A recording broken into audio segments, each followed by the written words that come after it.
ओम सिंहस्ता शशिशेखरमरकत प्राख्यैश्चतुर्भिर्भुजैः शंखं चक्रधनुस्सरांश्च दधति नेत्रैस्तिभिर्शोभिता आमुक्तांगगहार कंकणरण कांचीरन्नूपुरा दुर्गा दुर्गतिहारिणी भवतु नु रत्नो रसत्कुंडला। नमस्कार, स्वागत है आपका आचार्य वाणी में। मैं आचार्य डॉक्टर विक्रमादित्य आपके साथ हूँ और आज हमारा विषय है मिथुन राशि वालों के लिए जून का अंतिम पखवाड़ा किस प्रकार से रहेगा, कैसा रहेगा समय और ग्रहों योग के अनुसार से कैसा आपके लिए उठापटक का योग बनने वाला है। देखिए, ओवरऑल हमें दिखाई देता है कि मिथुन राशि वालों के लिए बड़ा महत्वपूर्ण रहेगा ये समय।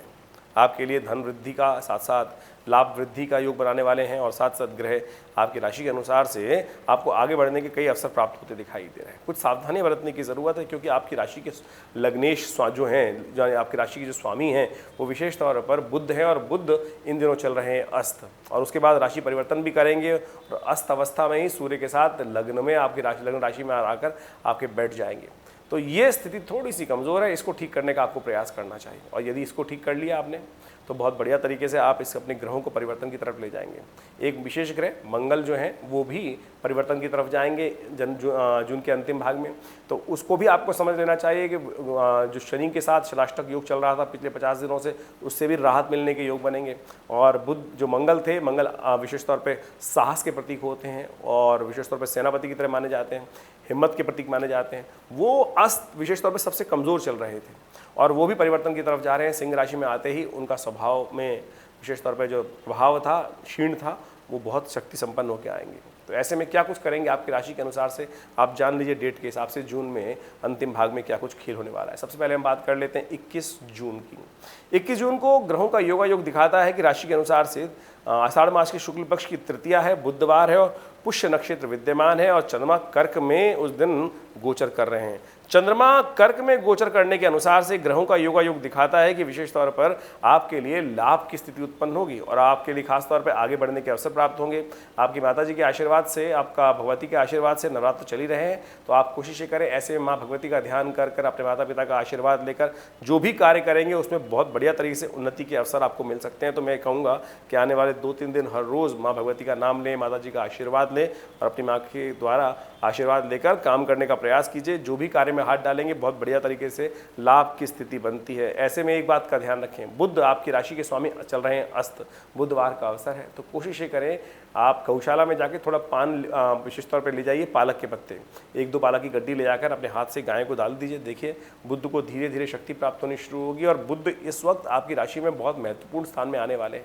उससे पहले थोड़ी सी बुद्ध को शक्ति देने का आपको प्रयास करना चाहिए। लगातार ये उपाय करने का प्रयास कीजिए, बहुत सुंदर रहेगा। आपकी मैनेजिंग कैपेसिटी और आपकी ऑर्गेनाइजिंग कैपेसिटी, जिनको काफ़ी दिन से आप देख रहे हैं कुछ कमज़ोर लग रही थी, उसको इम्प्रूवमेंट करने का आपको रास्ता प्राप्त होगा।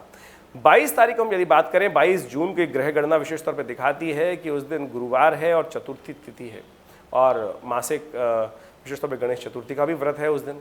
तो ऐसे में गणेश जी का आशीर्वाद कहा जाता है कि सबसे ज़रूरी होती है। सबसे पहले तो एक बात का ध्यान रखें, चतुर्थी तिथि और साथ में ये गुरुवार का योग पड़ रहा है, ये रिक्ता तिथि है। रिक्ता तिथि और साथ साथ भद्रा भी विद्यमान है। भद्रा में कोई नया कार्य नहीं आरंभ करना चाहिए, रिक्ता तिथि में भी कोई नया कार्य आरंभ नहीं करना चाहिए मुहूर्त के तौर पर। तो उस दिन पूरे दिन शाम के करीब 5:28 तक भद्रा विद्यमान रहेगी। तो एक बात का विशेष तौर पर ध्यान रखना है, कोई नया विचार, नया कार्य, नया कोई गाड़ी वाहन इत्यादि खरीदना, ये चीज़ करना आपके लिए शुभ नहीं रहेगा, उसका दोष लगेगा, अन्यथा कष्ट होने के योग दिखाई देते हैं। तो अब ग्रहों की गणना के अनुसार से कैसा रहेगा योग? ये ग्रह योग आपके लिए अच्छा है, लेकिन मंगल शुक्र की युति जो है चंद्रमा के साथ, ये विशेष तौर पर जिन भावों में चल रही है वहाँ आपके मन में थोड़ा सा एक क्या हो सकता है कि धन लाभ के होने के तो योग हैं, आपका पैसा रिजर्व भी कर पाएंगे, सेविंग बढ़ा पाएंगे, लेकिन मन में व्यभिचार उत्पन्न होने की, यानी मन तामसिकता की तरफ जा सकता है। तो इस बात का ध्यान रखना है कि मन को थोड़ा सा अंकुश लगाकर, गणेश जी की आकृति देखिए ना आपने, उसमें वो अंकुश अपने हाथ में विराजमान रखते हैं, यानी अपनी भावनाओं को, जो अपनी श्रुति है उसको ऊर्ध्वगामी बनाने का प्रयास करें, नेगेटिव तरफ ना जाएं, तामसिक प्रवृत्ति को थोड़ा कंट्रोल करने का प्रयास करें। चंद्रमा और शुक्र का जब कॉम्बिनेशन हो जाता है मंगल के साथ, तो समझे मन में तामसिकता का उदय हो जाता है, वो आपके लिए अहितकारी रहेगा, तो उसको कंट्रोल करने का आपको प्रयास करना चाहिए। सबसे श्रेष्ठ ऐसे में उपाय ये है कि आप पीले वस्त्र धारण करें, पीले रंग का टीका लगाएं, केसर का टीका लगाना, हल्दी का टीका लगाना, ये आपके लिए बहुत श्रेष्ठ रहेगा। 23 तारीख को हम ग्रह गणना समझें तो 23 तारीख शुक्रवार का अवसर, पंचमी तिथि और गुप्त नवरात्र चल ही रहे हैं। और गुप्त नवरात्र चलते चलते आपके लिए बड़ा लाभकारी योग बना रहे हैं। ये गुप्त नवरात्रों का विशेष तौर पे बड़ा सुंदर योग है और गजकेसरी योग आपकी राशि में सुबह सुबह बन के विराजमान हो गया है। चंद्रमा का विशेष तौर पे बृहस्पति के साथ संबंध, बृहस्पति चंद्रमा को पूरी तरह से देख रहे हैं। धन लाभ की स्थिति प्रबल रूप से बना रहे हैं। आपके लिए अच्छे से आगे बढ़ने के अवसर प्राप्त होंगे और विशेष तौर से परिवर्तन का योग बनेगा। और ऐसे में पंचमी है, स्कंद माता का विशेष तौर पर दिवस माना जाता है, पंचमी का दिवस जो होता है। तो ऐसे में गुप्त नवरात्र चल ही रहे हैं। माँ भगवती का ध्यान करें। छोटे बच्चों में आप दूध का वितरण करें, छोटे बच्चों में कुछ वस्त्र इत्यादि का वितरण करें, उनका आशीर्वाद मिलेगा, कल्याण के योग बनेंगे। ज़रूरतमंद लोगों में ये उपाय करना आपके लिए बड़ा अच्छा रहेगा। और साथ साथ माँ भगवती के मंदिर में जाकर उनका विधिवत पूजन करें, यज्ञ करें तो बहुत सुंदर रहेगा। एक बात और ध्यान रखें, इस दिन गणमूल नक्षत्र विद्यमान है, तो जो लोग बच्चे जिस दिन जन्म लेंगे, जो जातक, उनकी मूल शांति अवश्य कराइएगा। अन्यथा किसी न किसी कारण से कुछ बच्चा जातक परिवार के लिए और स्वयं के लिए भारी रहेगा। अन्यथा बात करें 24 तारीख की, 24 तारीख को विशेष तौर पर पंचांग जो है वो दिखाता है कि उस दिन षष्ठी तिथि है और साथ साथ स्कंद षष्ठी कहा जाता है इस तिथि को। शनिवार का अवसर है और उस दिन ग्रहों का योगायोग परिवर्तन की तरफ जा रहा है। बुध महाराज परिवर्तन की तरफ जाएंगे, 12वें भाव से निकलकर आपके लग्न में आ जाएंगे, लग्न राशि में उपस्थित हो जाएंगे, मिथुन में। और करीब करीब 12:43 पर बुध का परिवर्तन आपकी राशि में आना तो बहुत शुभ है, लेकिन थोड़े कमज़ोर हैं, इसलिए बुध को शक्ति देने की आवश्यकता है। पीला हरा वस्त्र अपने साथ रखें और हो सके तो हरी मूंग की दाल का दान करें, साबुत मूंग का दान करें। गौशाला में जाके भिगोकर आप गाय को खिला दीजिए, ये बहुत अच्छा रहेगा आपके लिए। बुध को थोड़ी शक्ति प्राप्त होने के योग बनेंगे। बुध का सूर्य के साथ आना और अस्त हो जाना ये एक थोड़ा सा शुभ योग नहीं है। जितना लाभ होना चाहिए था उतना लाभ नहीं हो पा रहा है, इसलिए ये उपाय बताने का हम प्रयास कर रहे हैं, कोशिश ये करें। फिर भी थोड़ा सा इम्प्रूवमेंट आपको दिखाई देगा। जो बुध की वजह से थोड़े खर्चे आपके बढ़ रहे थे, मन में थोड़ा सा अलग प्रकार का भाव उत्पन्न हो रहा था कि संसार में आनंद नहीं आ रहा था, बुध का लग्न में आने के कारण से, लग्न राशि में आने के कारण से थोड़ा सा प्रवृत्ति बदलेगी। लेकिन यदि ये उपाय करेंगे तो उससे और लाभ प्राप्त होगा। नहीं तो बुध का मंत्र भी जप कर सकते हैं, ओम ब्रांग ब्रींग ब्रोंग से बुधाय नमः, इसका जप करने का प्रयास कीजिए, शुभ होगा। वहीं 24 तारीख की यदि हम बात करें तो शनिवार का अवसर, षष्ठी तिथि, स्कंद षष्ठी की तिथि है। और ये तिथि विशेष तौर पर शनिवार को जब पड़ रही है तो इसमें ग्रहों का योगायोग दिखाती है कि खासतौर पे कुछ शत्रु आपके परेशान करने के अवसर प्रदान कर सकते हैं, तो शत्रुओं से थोड़े बचते हुए कार्य करने की ज़रूरत है। ऐसे में माँ भगवती कात्यायनी का ध्यान करें। षष्ठम दिवस गुप्त नवरात्र का है, तो ऐसे में माँ भगवती कात्यायनी की पूजा करें, उन्हें लाल वस्त्र इत्यादि समर्पित करें, सौंदर्य का सामान उनको सब अर्पित करें। इन सबसे आपके लाभ के योग बनेंगे, कष्ट दूर होने के योग बनेंगे। वहीं 25 तारीख की ग्रह गणना विशेष तौर पर दिखा रही है रविवार और सप्तमी, और कन्या में जाएंगे चंद्रमा, लेकिन सुबह रहेंगे सिंह में, शाम को जाएंगे कन्या में। तो सुबह सिंह में रहने के कारण से तो आपको लाभ की स्थिति बनी हुई है, शाम को खर्चे थोड़े बढ़ सकते हैं। तो कोशिश ये करें आप विशेष तौर पर जो महत्वपूर्ण काम करने हैं सुबह सुबह के निपटाएं, शाम के समय अननेसरी खर्चे, अननेसरी की कुछ व्यवस्थाएं आपके जिम्मे आती दिखाई दे रही हैं। धन को एकत्र करना मुश्किल हो जाएगा, इकट्ठा रखना मुश्किल हो जाएगा, तो इसलिए कोशिश ये करें ध्यान रखते हुए काम करने का आपको प्रयास करना चाहिए।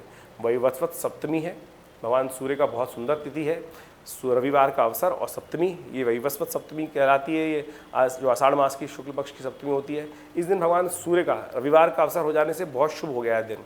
तो कोशिश ये करें भगवान सूर्य का सुबह सुबह नहाकर ध्यान करें, उनको अर्घ दें, तांबे के लोटे में एक पीला पुष्प डालकर, थोड़ी सी रोली डालकर और थोड़ा मीठा डालकर भगवान सूर्य को अर्घ देने से आपके लिए कल्याणकारी योग बनेंगे। एक बिल्व पत्र भी भगवान सूर्य को अर्पित करें, उससे आपके लिए लाभ के योग बनेंगे। सूर्य आपके लग्न में चल रहे हैं, थोड़ी एग्रेसिवनेस बढ़ा सकते हैं, तो उसके लिए हमने एक अलग से वीडियो भी बनाया था, तो उसको आप अच्छे समझ लीजिएगा। और ये तिथि बहुत सुंदर है, इसका लाभ ले सकते हैं। एक छोटा सा प्रयोग लाभ की स्थिति बना सकता है, तो प्रयोग हमने बताया वो अवश्य करने का प्रयास करें। वहीं 26 जून को ग्रह गणना दिखाती है कि उस दिन विशेष तौर पर अष्टमी तिथि है, सोमवार का अवसर है, अष्टमी तिथि, और दुर्गा अष्टमी के तौर पर तिथि जानी जाती है और गुप्त नवरात्र चल रहे हैं। ऐसे में भगवती का ध्यान करते हुए, महागौरी का ध्यान करते हुए कन्या पूजन करना बड़ा कल्याणकारी योग बनेगा। देखिए आपकी राशि के अनुसार से थोड़े खर्चे होने के ज़्यादा योग दिखाई देते हैं, अननेसेसरी खर्चे आपके पड़ सकते हैं। पहले चाहकर भी आप रोकते रोकते भी पैसे के खर्चे को रोक नहीं पाएंगे, तो ऐसे में ध्यान रखिएगा कि पैसा कहीं हाथ से बहता ना चला जाए। बहुत ज़रूरत का सामान है उसी को खरीदने का प्रयास करें, अननेसेसरी धन देखकर कहीं हाथ से ना निकल जाए। ऐसे जेब कटने के योग दिखाई देते हैं, कहीं ना कहीं कुछ ना कुछ धन का बेकार कामों में खर्च होने का योग बनता दिखाई दे रहा है, तो उसको आपको कंट्रोल करने का प्रयास करना चाहिए। उपाय हमने आपको बताया, माँ गौरी की आराधना, कन्या पूजन ये शुभ अवश्य करें।